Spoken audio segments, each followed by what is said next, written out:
kun davomlashadigan 20 döwlet gۇرۇھى rəhbərləri başlıqlar yığını İtaliyanın paytaxtı Rimda bashlandı. Rəhbərlər Xitay ۋىرۇسى يۇقۇمى bashlanğandan bۇyan tۇنجى قېتىم يۈزتۇرانە كۆرۈشتى.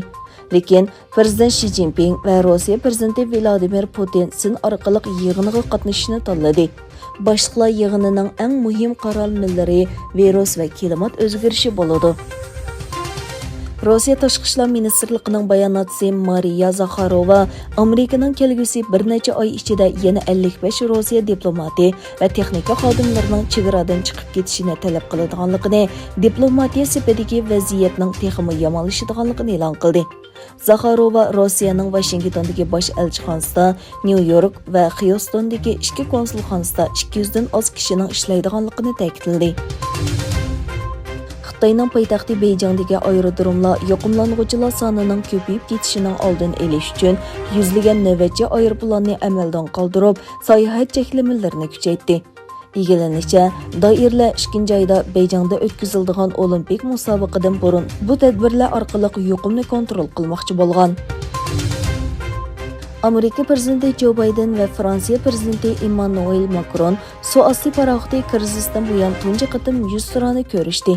Gerçi ikki taraf Fransiyaning Vatikan bosh elchixonasida o'tkazilgan uchrashishda ijobiy uchur bergan bo'lsa-mu, ammo ikki taraf orasidagi jiddiylik rahbarlarning badan tilida pat-pat gavdalandi. Ikki rahbar pat-pat qo'l elishib ko'rishga uringan bo'lsa-mu, lekin oradagi qatmanlikni yoshira olmadi.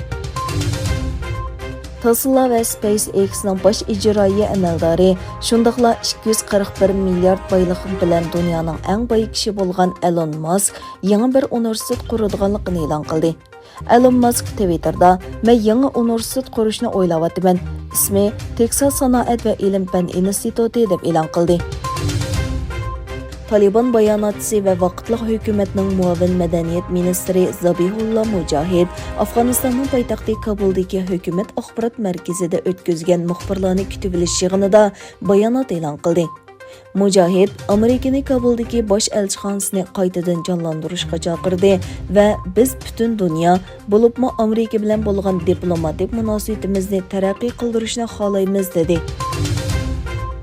Bu yil Turkiyadan Germaniyaga emgak kuchi yetkash kelishimi imzolanganligining 60 yilligi.